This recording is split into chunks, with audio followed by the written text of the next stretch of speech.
All right, people, coffee on, coffee strong. All right, guys, man, thanks for joining the channel. You like what you see here, hit like and subscribe, give me a thumbs up. Everything you see on here is just my opinion and for entertainment purposes only. Don't take everything as a grain of salt. I'm just doing this video as I saw it.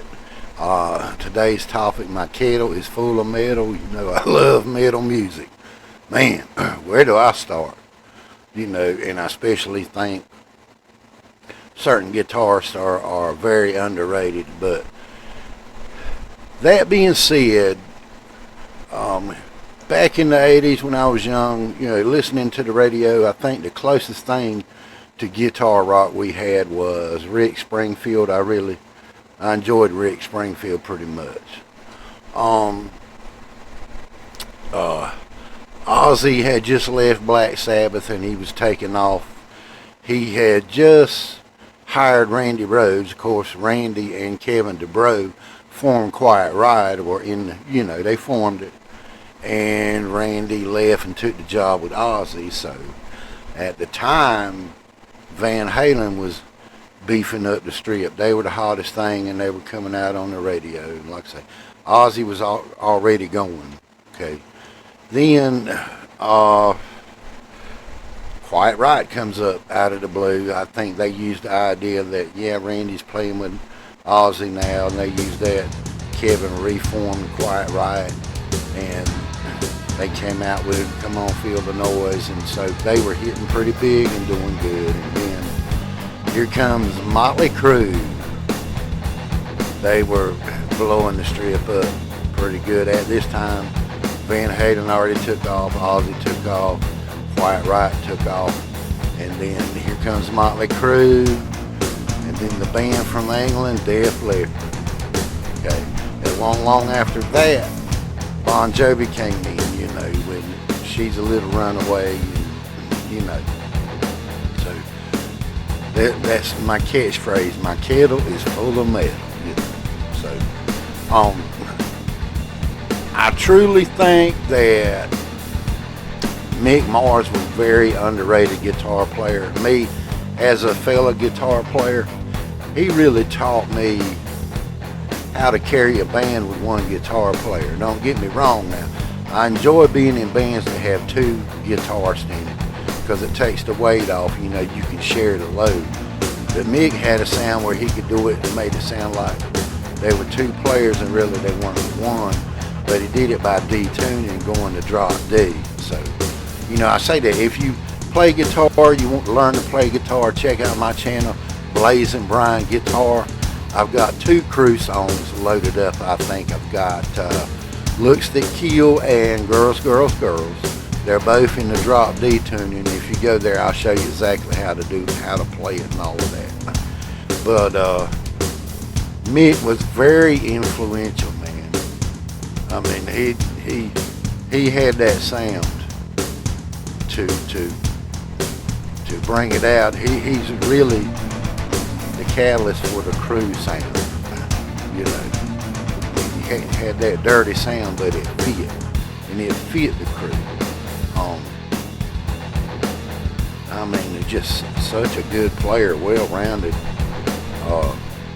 Especially when it came to metal, he was one of the forefathers to bring it out. Don't get me wrong, Eddie Van Halen was good, Randy Rhoads was superb, you know, and they are very good guitar players, but Mick fits in that mold.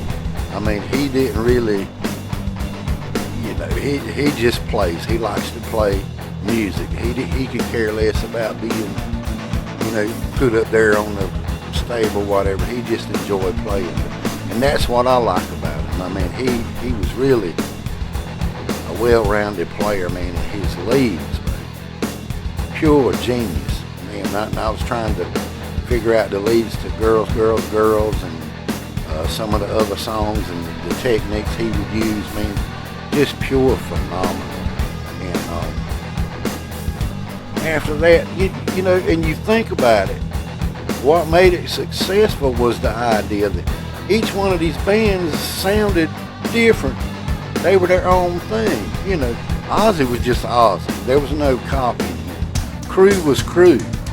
Van Halen was Van Halen. Quiet Riot was Quiet Riot. Then, in the late 90s, the labels, before they got into grunge, but the labels were going out getting bands that were clones of the big bands. And I think that's what messed up metal, because everybody's like, we're going to get our version of Motley. And they couldn't find it. We're going to get our version of... Then Poison came out. Poison was a little bit different. They were glam band. They had their own sound. You know, I give them that. But then people wanted the labels wanted to find their own version of Poison. People that looked like Bret Michaels, C.C. DeVille, Bobby Dahl, and Ricky Rocket. Clones. You might as well do a tribute band if you're going to do that, but that's what the record labels were doing. Warrant came out. Warrant had their own sound, but it was getting processed so much. You know, Twisted Sister, he had his own sound. That's what made it successful. But when you have bands that come out that sound like each other, it just gets all out in the wash, man. You can't tell who's who, and you know, of course, Kiss had their own sound, but every band had their own unique trademark, their own sound that made them stand out amongst everybody else. Of course, Van Halen did. I mean, who can forget Eddie Van Halen, man? Phenomenal guitar player. I mean, what can I say? But he had that sound.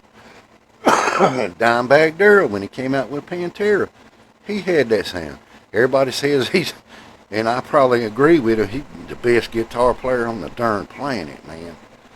Dimebag Darrell. Well, I mean, when you look back and you see how successful they are, you could see what worked. You could see the formula. And then they came out with, well, you need to have a rocker song and then a ballad song, and that was the formula.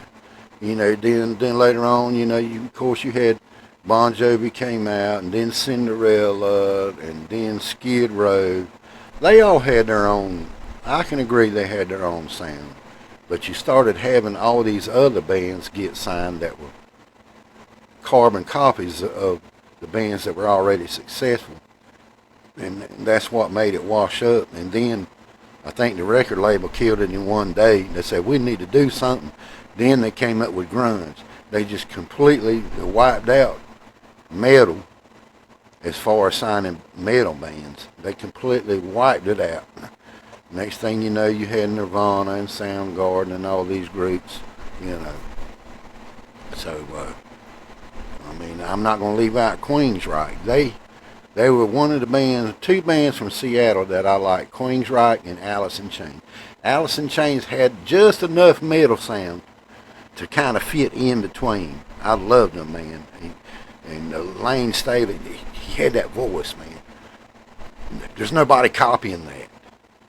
You know? There's nobody copying that.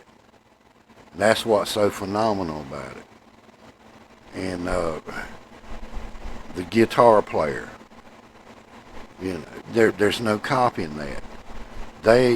They had their own sound. They didn't sound like nobody else. That's what made Alice in Chains. That's what makes these bands successful. But when the labels start signing all these carbon copies, I'm not saying they're a bad band, but I'm saying that was the reason behind the label signing them. Hey man, they look like Poison and kind of sound like Poison. Let's sign them and see where we go. Most time they do the first album, and then after that it's a no-go, you know. So, but somewhere along the line, they destroyed metal, and here come grunge, you know. Which I'm not saying grunge is bad. I like some of it, not all of it, but some of it. But man, hey, let me know what you know in the comments, man. I always got a kettle full of metal. You know, I talk about anything on my channel, man, but, you know, I do love metal music and the history of it.